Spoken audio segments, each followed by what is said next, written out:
Plaza. Yes. Che bello ribeccarci. Ci siamo beccati un paio di anni fa. Sì.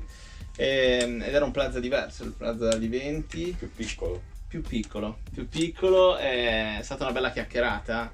Secondo me mi hai già regalato degli highlights notevoli anche sui tuoi, come dire, obiettivi nella vita tra il pompiere e il benzinaio. Sì. Devo dire che ti è andata abbastanza bene. Direi di sì. Sì, ti è andata abbastanza bene da questo punto di vista e da tanti punti di vista, e siamo arrivati a Plaza. Plaza è una firma, Sì. è la che metti sul disco, non è solo un passaggio, non è solo un'età, è una carta d'identità. E quindi, cazzo, io ho imparato che quando soprattutto i rapper firmano il disco con il proprio nome, dentro ci trovi loro. Sì. È un disco che ti porta, oltre che a testimone di una generazione molto giovane, forse uno step oltre. Ora c'è già una generazione dietro, tu hai preso il tuo spazio, questo è un disco di primissima fascia. Sì. Com'è stato mettersi a lavorare su un progetto con questa consapevolezza? Allora, ti dico, è stato difficile perché anche dall'ultima volta che ci siamo visti, come hai detto, sono passati un bel po' di anni. Quindi ho avuto il mio momentino in questi 2 anni, anche proprio per questo, per la consapevolezza di tutto quello che era successo, come ho appena finito di dire, no? Quindi avevo un peso maggiore. Questo disco mi ha dato, tanti colleghi miei dicono che il secondo disco è il più difficile. Lo diceva Caparezza ai Lo tempi. diceva anche il grande Caparezza, no? E ho avuto la conferma che è così. È difficile. Anche perché dopo il successo di 20 non avevo voglia di replicarmi, Certo. capito? Ma comunque fare qualcosa che potesse piacere sia alla gente sia a me. Certo. Che mi rappresentasse, perché il disco, come detto, è una vera e propria firma. Sì. Quindi è stato difficile, il disco è stato scremato da più di 100 pezzi, secondo me. Poi siamo arrivati a questi 16, tanto che il disco vero e proprio è stato chiuso in 2 o 3 mesi, perché ero arrivato da stare talmente compresso, anche io con la musica, non sapevo manco più cosa dovevo fare, scrivere anche come volevo io determinate volte. Poi è arrivato questo sblocco, è arrivato pezzi come Fiamme Alte, come Plaza, come Demonio, come Street, capisci? Però sì, è stato difficile, soprattutto per la consapevolezza che si ha quando fai un successo così forte come 20, che ormai è quasi 4 platini certificato ovunque. Un po' di paura la si ha, però io rimango contento di quello che ho fatto, perché so di aver fatto un progetto come piace a me. Esatto. Capito? Guarda, sì, c'è dentro tanta roba, e si sente il fatto che è tuo anche da alcune scelte, se vuoi, sonore. Tu sei uno che ha sempre guardato molto poco all'Italia e molto all'estero. Pochissimo all'Italia. Ma guarda, anche nelle collaborazioni molti ovviamente citano quelle di questo disco, ma quelle che hanno portato anche a questo disco, capito? Esatto. Cioè io, per me, pezzi con personaggi come Aya Nakamura, che secondo me è mega sottovalutata in Italia in una maniera incredibile. Tanto che è un artista che vende più di Megan Thee Stallion, più di Cardi B, è la donna che vende di più al mondo. Ragazzi, e in Italia non ascolta nessuna. Noi abbiamo questi problemi con la Francia che non capisco. No, abbiamo un problema secondo me in generale con la musica in Italia. Più provi a fare le cose in maniera per far crescere questo genere, anche perché comunque penso da 10 anni a ora sono stati fatti tanti passi in avanti, più vieni messo in croce. Poi che una cosa ti piace o non ti piace sono gusti, tranquillamente. Però il minimo di dire, il mio disco ti può non piacere, però un minimo di apprezzamento, nel senso di dire, sto ragazzo al secondo disco, 22 anni, a fit di sta maniera, è arrivato, cioè capito, in Italia questo non c'è. Non c'è il modo di apprezzare questo, anche con tanti dischi che ma quello è, ma quello. Non c'è mai un modo. Invece se il mio disco, sono consapevole, io, Luca, che se usciva in Francia o in Inghilterra avevo fatto il disco per tutti, un disco della Madonna. Invece qui purtroppo è anche stato più iterato tante volte, anche apprezzato, perché se non era apprezzato in 2 settimane non faceva disco d'oro. Infatti però sono convinto che il problema di base sia proprio l'Italia, capito? La mentalità che c'è qua forse sta musica la capiranno un po' più in là. Forse, però c'è anche questa cosa dell'essere forse sempre un po' provinciali, un po' periferia dell'impero. Alla fine ci chiudiamo su noi stessi, e c'è un po' questa cosa. E io ti voglio chiedere, visto che l'hai citato un po' alle critiche, si è letto davvero di tutto sul tuo disco. E... Forse dopo tanti anni è stato il primo disco così parlato. Vero, a livello di critica, proprio sì. Anzi, mi ha fatto anche piacere. E cos'è che ti ha dato fastidio però di questo? Il non fermarsi alla musica. Tu a me la mia musica non ti piace, me ne frega un cazzo. Però poi il dover giudicare la persona, sminuire davvero il lavoro che c'è dietro un album di 3 anni, 2 anni, dove io ci ho messo, sai, ho avuto difficoltà, te l'ho spiegato prima. Certo. È brutto, capito? Perché è un conto vedere qualcuno che dice l'album non mi piace, è un conto poi quando vanno sul personale. Certo. Là fermati un attimo, capito? Giudicami sulla musica quanto vuoi, il mio disco non ti può piacere, fai che vuoi tu. Però non sai davvero quello che ho passato per scrivere quelle cose, perché ho detto quelle cose, perché ho fatto quel pezzo in quella maniera. Voglio vedere tu che stai scrivendo dietro la tastiera, magari pure a 40 o a 16 anni. Se hai 40 ti dico cosa hai fatto della tua vita. Se hai 16 ti dico cosa vuoi fare della tua vita. E questo è il problema vero e proprio in Italia. Che ormai tutti sono i sapientini di tutto. Ma mi sembra che non solo in Italia, ma poi anche venendo nello specifico, nell'ambiente del rap ultimamente, grazie non solo ai social, perché non sono solo i social, ma alcuni spazi dedicati nei social, ci sono persone che arrivano con l'ansia del commento. Cioè, prima di ascoltare, soprattutto di ascoltare o chi ne capisce o quelli o chi la fa sta roba, perché ormai è un trend. Io ho la mia. Sì, perché ormai secondo me in Italia si crea un trend positivo o negativo su un artista, capito? Quindi c'è chi si crea il trend di critica e chi non si crea, però quelli che si creano il trend di critica poi sono sempre quelli che fanno più degli altri.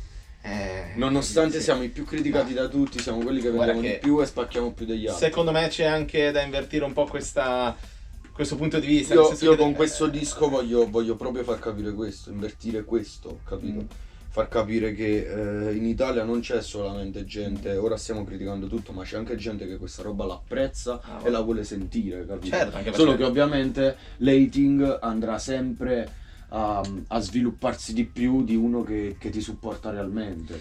Tanti miei fan mi stanno scrivendo ora dopo che ho cacciato determinate dichiarazioni e dirmi c'hai ragione, io sono tuo fan da 3 anni, non ti ho mai scritto, è vero, c'hai ragione, cioè capito? Invece l'hater ti scrive tutti i giorni, ti dico due cose che secondo me vita, sì, cazzo, è vero. Ti dico due robe che mi sono capite, che secondo me aiutano a leggere anche in prospettiva storica sta roba. Primo, in Italia, forse nel rap in particolare, ma in generale, quando chi arriva è sempre un po' osteggiato, ma anche perché se io critico chi sta sopra, sembra che ho un gusto della Madonna, perché io conosco invece quelli nei meandri, da un lato, quindi sono super esperto. Certo. E due, Dargen Amico una volta mi disse: ma io ringrazio gli hater proprio per quello che hai detto tu. Uno che gli piace il disco magari non te lo scrive neanche perché si sta ascoltando il disco nel viaggio.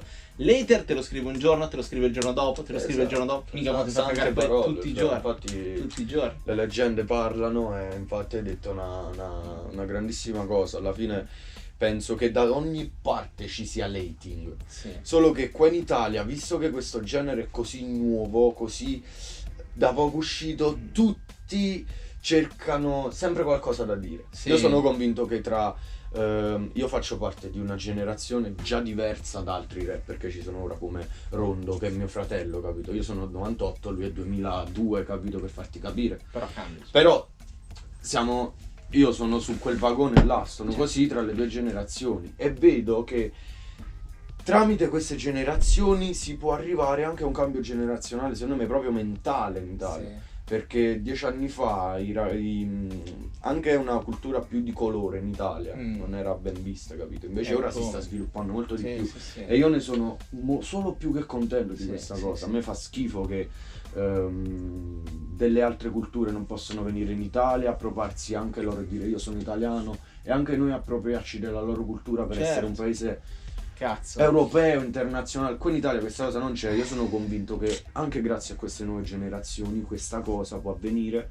e anche l'hip hop, che fa parte di quella cultura verrà anche capito per quello che è in Italia. Ora come ora è stato capito di più rispetto a 10 anni fa, però c'è ancora tanto da fare. C'è ancora tanto da fare. Tanto da fare. E su sta roba delle... Non sui rapper. No, sul pubblico. Certo. Ma questa roba delle culture, guarda che è fondamentale quello che dici. Tra l'altro l'hip hop ha l'essere bastardo in senso positivo nell'identità, cazzo. Cioè arriva da campioni di 2000 robe diverse, di 2000 culture diverse. Io penso che il rapper ce l'abbia questa cosa, che comunque arrivi a un certo punto e poi bam arriva l'hating, capito? Sì. Tutti i più grandi l'hanno avuto, tutti lo devono affrontare, però secondo me è anche giusto iterare nella maniera giusta. Certo.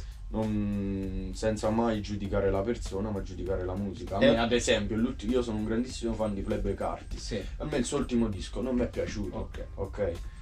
Ma io giudico il disco. Infatti, poi che lui nella sua vita fa quello che cazzo fa, a me piace lui perché fa musica, io non giudico la persona. Esatto. Poi ovvio, se vengo a sapere che fa le peggio schifezze del mondo, allora lo giudichi come persona. Lo giudico pure su quello. Però ovvio. Non è che perché non mi piace il disco diventi un coglione. Ragazzi, non diventi un coglione. Cioè, basta, è un gusto musicale, stop. No, una cosa ti può piacere, non può piacere, non può piacere a te, a me non può piacere, a lei sì. Al mio cane no, esatto. No, ma chiaro, poi si deve fermare lì, ma però lo dici, no? Nell'hip hop un po' c'è sempre stata questa cosa e ha sempre avuto delle cazzo di regole, c'è la sfida, e quindi bisogna capire. Bisogna starci a queste regole. Però nell'hip hop tante volte non ci sono manco regole, sì. Quindi perciò ora abbiamo fatto un discorso sull'hating, però è giusto che ci sia, sì. Però è un conto giudicare la musica, è un conto giudicare infatti questa cosa qua, chiaro. Torniamo invece alla musica vera e propria. Abbiamo detto tu sei molto internazionale, abbiamo parlato della Francia perché Aya Nakamura è un artista francese, sì. Ed è un panorama che tu guardi, c'è tantissima America, i pezzi che campioni, ecco, già il fatto che tu campioni dei pezzi si riconoscono è una cosa profondamente hip hop, sì. E qui anche un certo hater dovrebbe almeno... Ma anche perché io vengo da quello, bro, capito? Sì. Io quando ero piccolo giravo in tutte le jam, devo fare break dance, graffiti session, cioè io ho girato nelle jam per anni, capito? Sì. Chi mi conosce lo sa. Lo so che cos'è il pop, so chi è Rakim, so chi è Rackvon, so chi è Large Professor, so chi è Nas, so la storia dei Mobb Deep, le so queste cose, non sono un ignorante. Sì, capito? No, ma è chiarissimo. Da quando ho 8 anni mi sono acculturato, ho conosciuto il primo pezzo che era Kanye West, da là ho detto ma dietro Kanye West per arrivare a fare un pezzo con i Daft Punk, cosa c'è cazzo dietro? Esatto. Dalla Lil Wayne, poi Birdman, poi quello. Io non sono andato da 0 a 100, io da 100 sono andato a 0 per capire cosa c'era prima. Chiaro. Tanto che ancora oggi, per me, artisti come 50 Cent non nasceranno mai più. Punto e basta. Chiaro. Capito? Esatto. Stop. Esatto. Capito? Sì. Però per farti capire, io so cos'è il pop, però io lo faccio a mia maniera. Che a chiaro. te non piace, stop. In ma Italia, poi è visto tutto come dire no perché non lo fai in quella maniera quindi io penso che in Italia proprio al passo coi tempi non ci stiamo, sì, però... da un lato, però Luca dall'altro parlano i numeri alla fine, Esatto. Quindi c'è tanta gente. Infatti sono contento, esatto. Anche che vedi, ho fatto tanti artisti italiani fanno sold out anche in Europa, sì. Non solo io ho fatto un tour in Europa, ho fatto sold out ovunque. Sfera l'ha fatto, altri l'hanno fatto, tanti artisti suonano all'estero, capito, e fanno il pienone, capito? Sì. Quindi è sottovalutata, cioè è proprio sottovalutato questo genere perché è tanto criticato, quando secondo me è giusto che sia criticato, però cazzo, rendiamoci pure conto dei risultati che stiamo raggiungendo. Fateci caso che ogni volta che esce un disco rap in Italia, che sia io o che sia qualcun altro, per una settimana almeno primo quello ci va. Quello lì è. Quindi quello per dirti il motore è quello. Sì. Mi dispiace che non venga così apprezzata questa cosa, però spero che col tempo. Sì. Tra l'altro, mentre prima si andava proprio, non so come dire, a periodi anche dentro il rap, nel tipo di dischi che arrivava in classifica, oggi c'è un'apertura amplissima, molto. E il rap è molto ascoltato. Molto. Pure la mamma ora ascolta. Sì. Il risultato, esci tu col disco e vai primo in classifica. È uscito Willy Peyote e va primo in classifica. Cioè molte sonorità si stanno aprendo, sì, bro. sì. Infatti questa è la cosa bella, che tanti sotto c'è. Anche chi fa l'hip hop più classico, sì. A me della classifica onestamente non me ne frega. Io se vado primo bene, se vado Certo. decimo bene, che cazzo Certo, devo fare? certo. Non è che muoio se non vado primo in classifica, come altre persone in questo ambiente. Però vedo che anche chi fa un sottogenere che non va in classifica, comunque il suo pubblico lo ha. Cosa che tanto tempo fa era molto più difficile. Sì, no, certo. Ed è spacca come cosa, che ogni rapper riesca a crearsi nel suo piccolo una propria realtà, e questo ti fa capire quanto l'hip hop, il rap, trap, drill, come la volete chiamare voi, questa cultura sia cresciuta in Italia. Allora, visto che tu hai tanta attenzione verso quello che succede anche fuori dall'Italia e che tanto arriva, insomma, a chi ce l'ha queste orecchie ascoltando il tuo disco e uno se ne accorge. Prima hai fatto dei nomi importanti proprio sulla storia, e tra l'altro per chi parte da 100 adesso andate a recuperarveli questi nomi perché sono importanti, perché Nas è importante, Rakim è importante, però oggi cos'è che ti piace fuori dall'Italia? Quali sono le scuole e qualche nome da andare a scoprire? Allora, fuori dall'Italia cosa mi piace? Ora come ora io cambio rapper in continuazione. Ora come ora ascolto molto Lil Durk, Lil Baby, Gunna, tutta quella roba molto 4PF, Quality Control, sono in quel viaggio lì io fondamentalmente. Anche se ultimamente ascolto molto di più l'Europa, sono convinto che in Europa stiamo diventando davvero forti. Ascolto tanto rap inglese. È un momentone per loro. Ascolto veramente tanto rap europeo. Ultimamente ascolto di tutto del rap inglese, i K-Trap di Gaddi, che è una persona anche che conosco, e stiamo lavorando anche a progetti insieme. Central C, Frisco Orleone, Gaso, la Cream che ora ha cacciato un disco bellissimo, Zola, Kobalade. Ci sono per me il più forte attualmente come next up quest'anno del 2020, ora siamo nel 2021, il più forte in Europa è stato Morat. Ora come ora uno dei più forti in Europa per me sono Morat, Central C, mi metto anche io in questa classifica. Poi c'è Rondo, che nonostante sia un emergente, ma per me non è un emergente. C'è Sfera, che secondo me è uno dei rapper più forti in Europa.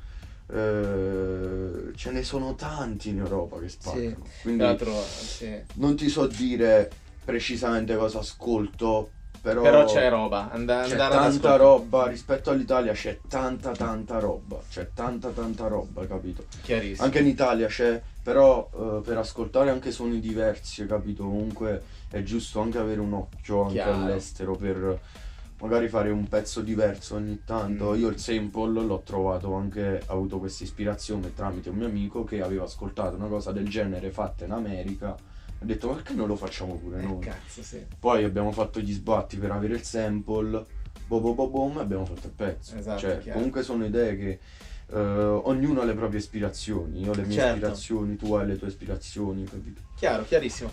Senti, tra l'altro quando dici, ovviamente hai nominato anche Sfera tra questi, un altro forse dei pochi insieme a te che ha scoperto il peso di questa roba in Europa e che ha collaborazioni, adesso uscirà con... Sono gli unici. Se in realtà abortarvi anche sulla Francia, soprattutto siete quelli che sicuramente la masterclass, diciamo. Questa roba qua. Prima di chiudere, quindi uscendo dall'hip hop come facciamo sempre, mi piacerebbe invece rimanere un attimo dentro. Torniamo a quei ragazzi che ora sono a 100, che scoprono questa roba in Italia adesso, che devono fare un po' di digging. Quello che consiglieresti a loro non tanto di ascoltare, un modo di comportarsi da ascoltatore e un modo di comportarsi se hai intenzione di fare i primi passi. E cosa non fare quando ascolti o quando sei sui social? Da ascoltatore, alcune volte di prenderla sul serio, perché l'hip hop è una cosa seria, è una cosa che è uno stile di vita, capito? Io vivo questo stile di vita, capito? Trap, rap, drill, io vivo il mio stile di vita trap, ovviamente, perché faccio quel genere. Però di non essere troppo critici, capito? Perché è musica, capito? La musica va ascoltata, certe volte non va, l'hip hop alcune volte ti deve far muovere la testa e basta, non va manco compreso, capito? Non capisco perché alcune volte in Italia si ascoltano determinati pezzi americani e dicono wow, una bomba, poi se li ascoltano fatti in maniera italiana, ma che merda. Non sanno la È lingua. un po' un controsenso, quindi di essere meno critici, capire di più la cultura che c'è dietro quella cosa, comunque a chi parte già da 100, a chi vuole fare i primi passi, dico comunque di non demordere, perché l'ambiente sta crescendo, ce ne sono tante di persone che ora, rispetto a quando anche ho iniziato io, ora fanno questo genere, capito? Quindi differenziarsi e farlo in maniera giusta.